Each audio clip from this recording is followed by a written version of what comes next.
Tidak boleh. Tidak boleh sama sekali ya. Seorang muslim harus memahami mereka patuh kepada dua hukum. Hukum Allah subhanahu wa ta'ala dan hukum pemerintah setempat. Hukum Allah jelas tidak boleh. Nabi SAW belum pernah mengizinkan satupun di antara sahabat atau kaum muslimin di masa beliau untuk menghakimi sendiri. Misalnya menangkap maling kemudian digebukin, dibunuh, dipotong lehernya, dipotong tangannya sendiri, nggak pernah.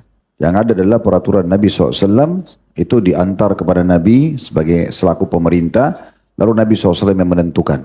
Itu pun setelah ditelusuri dulu, benar nggak dia mencuri karena memang profesinya dia, atau dia terdesak, atau dia terintimidasi. Ya.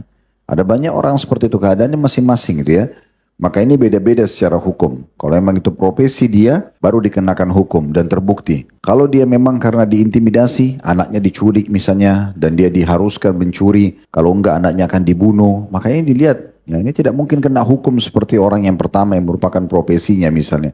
Dan ini memang tidak boleh. Secara hukum agama itu tidak dibolehkan. Apalagi diikuti dengan peraturan. Saya yakin pemerintah kita pun sama peraturan yang tidak mungkin main boleh menghakimi, gitu ya. Walaupun orang itu memang maling misalnya, atau orang itu melakukan kriminal, tapi yang benar kita tangkap, kita serahkan kepada pihak yang berkewajiban. Ini tidak boleh ya. Jadi orang yang ikut-ikutan mengeroyoki ini bisa panen dosa juga, karena di hari kiamat itu akan ditimbang antara pelanggaran orang yang menzalimi kita dengan balasan kita terhadap dia. Contoh misalnya, ada orang yang memfitnah saya. Contoh, dia fitnah sesuatu. Bobot fitnah itu 100 angkanya. Tapi saya balas dengan mencekik dia atau memenggal lehernya, membunuhnya.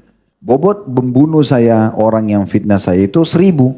Maka nanti di hari kiamat, saya akan dituntut tetap 900 selisihnya. Walaupun sebenarnya saya dalam kondisi benar. Makanya ada dijelaskan dalam sebuah athar masalah itu ya. Jadi kalau dua orang bertikai, maka orang yang berbuat zalim akan terus dicatat dosa selama yang terzalimi tidak membalas.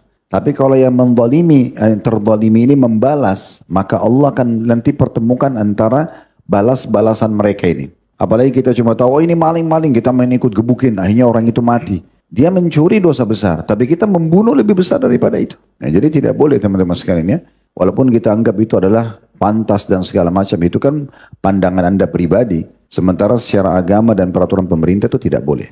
Ya, jadi ini harus dihilangkan ya, tradisi dan kebiasaan seperti ini. Dan kalau tidak diingatkan nanti malah dianggap, oh di kampung sana pernah dibunuh kok, di sini juga dibunuh aja. Misalnya. Nggak boleh seperti itu.